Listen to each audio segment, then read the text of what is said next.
Edge at 11 starts now. Tonight on The Edge, we have two separate shooting scenes in Detroit to tell you about. Both involve children. A teenager was shot on Detroit's east side. Sadly, he did not survive. And in southwest Detroit, a 6-year-old boy gets a hold of an unsecured gun and shoots himself in the hand. We're going to have more on that in just a moment. But first, the deadly shooting of that teenager on Detroit's east side. No one is in custody at this time, but we've learned that the victim was a beloved student at East English Village Prep Academy at Finney. Fox 2's Dave Kinchin with the story. It was an absolutely beautiful day, the kind of day where you're out on your porch, you're checking on your neighbors, checking on the kids in the neighborhood. Everything is fine until gunfire changes absolutely everything. I was extremely scared. A peaceful Wednesday afternoon vibe changed quickly for Shanita Shamily at Bedford Street and the 94 Service Drive in Detroit, where police say a teenage boy was shot and killed in broad daylight. She says it all started with a few kids having some words. A group of guys looked like they were just talking. The conversation went left, and they was shooting, and I just ran in the house. How many shots did you hear? I don't remember. I was too busy trying to run for my life. Police worked the scene for hours, talking to neighbors to see what they might know. Neighbors told us off camera they were not familiar with the kids who got into the argument and shooting. But sources say the victim went to East English Village Prep Academy at Finney and that he was a good kid who never really got into trouble. This young man should not be going to a morgue tonight, and it breaks my heart. Detroit community activist Pastor Maurice Hardwick says it's going to take a lot more time, effort, and resources from everyone all around to save the youth of Detroit. These kids are living in a culture of death and murder where it's not even scary to them. They laugh about it because there's so much of it. They got so many t-shirts with their kids, their friends' face plastered on the t-shirts saying rest up, rest in peace. It's not even tears anymore. Well, while detectives continue to work this case, we'll keep you updated once they pass along whatever information they have about this to us. If you saw anything or know anything, you can certainly help Detroit Police on this. Give them a call. At Detroit Police Headquarters, Dave Kinchin on The Edge. Let's hope someone calls. As we mentioned earlier, a 6-year-old got a hold of an unsecured gun in southwest Detroit tonight, shooting himself in the hand. And this on the same day a father in Warren becomes the first person who will stand trial in Macomb County for an unsecured gun that critically injured his child. Fox News' Jessica Dubnak joins us live with more on a story that we report on too often. And in fact, Jessica, you were working on this other story right before this broke. Yeah, pretty unbelievable, the awful irony in all of this. First, a check of that 6-year-old. He is in the hospital recovering after shooting himself in the hand, finding an unsecured handgun while in the care of his grandma. Now, earlier today, we were working on a story, very similar storyline there. This is one we've been tracking out of Warren since April when it happened. An 8-year-old boy finds his father's unsecured handgun, shooting himself in the face. Just awful injuries there. We'll get to that in a minute. But the bottom line in all of this, secure your handguns. These are not toys. These are weapons and they can kill. That's a message to kids, but to parents and caretakers too. Another unsecured firearm getting into the hands of a 6-year-old boy home with grandma off Ethel Street in southwest Detroit Wednesday evening. He's playing with it, accidentally discharged as he shot in the left thumb. It's unclear at this point if he'll suffer permanent damage. Detroit Police child abuse investigators are on the case, and that could result in charges. As of January, you can face felony charges if your unsecured firearm is used in a shooting by a child. I believe as a parent, we have a parental responsibility and a moral obligation to keep our children safe. The same day as this shooting in southwest Detroit in Warren, a father learns he's heading to trial after his 8-year-old son Jalen found his unsecured handgun in their kitchen back in April and shot himself in the head. Little Jalen is still recovering. He does need some therapy because of his speech as well as his ability to walk. His eyesight's intact, and that's a blessing. 56-year-old Theo Nichols is the first parent in Macomb County to head to trial on charges under the new safe storage laws.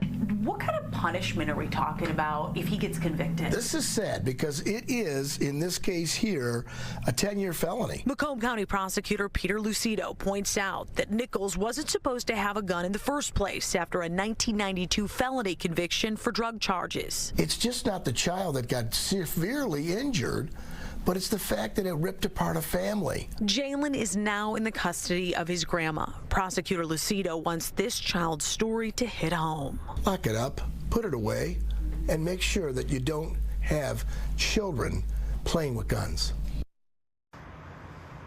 That father, Theo Nichols, he will remain on a $250,000 cash bond as his case moves to trial. That trial starts June 3rd.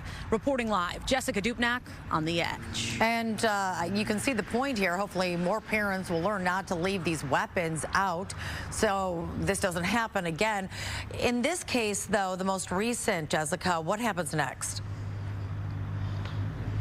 You know, in terms of the situation with the 6-year-old in Southwest Detroit, there were some folks questioned, including the grandma. First of all, Detroit police, they have to figure out who the gun belongs to, and then it will get sent to the Wayne County prosecutors, see if anybody will be charged. And we know that prosecutor Kim Worthy was behind these safe storage laws for years. So she takes these cases very seriously. Yeah, it's a good thing.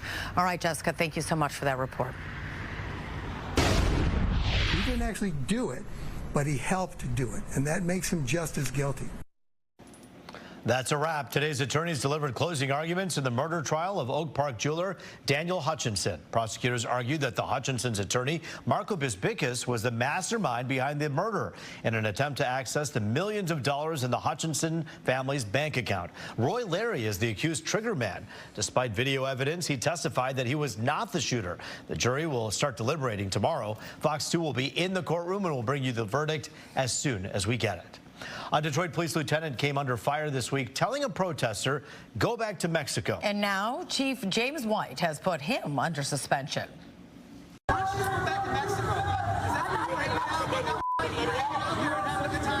not even Mexican, idiot. That was the confrontation Sunday between Lieutenant Brandon Cole and activist Lexus Zidon. Now, police say the lieutenant was commenting on the protesters' recent trip to Mexico, but he was placed on administrative duty. Today, Chief White said additional facts have surfaced in the case, leading to Cole's suspension. The chief wouldn't divulge that new information. He also petitioned the Board of Police Commissioners to withhold Cole's pay. Nurses are held to these high standards, and impersonating them truly undermines these principles. A woman is busted for impersonating a registered nurse in 3 Oakland County nursing homes. According to the Michigan Attorney General's office, Cassandra Alvera Gillian of Flint used other names to get these jobs. She was never licensed. We're told she worked at Mission Point of Clarkston, Mission Point in Holly, and Wellbridge in Clarkston from September of last year through March of this year. Authorities were alerted by a tip call. Gillian is now charged with 30 counts of practicing nursing without a license and identity theft. All right, let's talk about our weather. Some people in this building keep saying that we jumped right to August instead of even getting to June yet. Yeah, I felt that way, but the next few days aren't looking quite as hot, so you get a little relief. Rich Luderman has a look at our forecast. Hey, Rich. Hey there, Rope in town. Yeah, comfortable days ahead for Thursday and Friday. Then some changes for the weekend. Notice this cold front has crossed the eastern Great Lakes. It goes all the way down into the deep south. We had some showers around this morning, but it was pretty nice out there today. Windy at times, but daytime highs in the upper 80s. You can see just fair skies around here tonight. Thunder showers did flare up close to Cleveland and Columbus late this evening, but they were well off to our east. How about some live pictures from Southfield? 70 degrees right now with dew points falling. It's much more comfortable, and you can see how temperatures have fallen over the last 24 hours. 6 degrees cooler for us, 17 degrees cooler. Kalamazoo, there's 23 cooler in Ludington, so you'll notice it overnight into tomorrow. 88 degrees for high today. There's your record 90, so we did fall short of that. Right now, a lot of us are down into the mid to upper 60s with that breeze that is diminishing. You can see some cooler spots around Grand Rapids. Green Bay 58, Sheboygan up near the bridge 59. So that cold front continues to peel away to the east.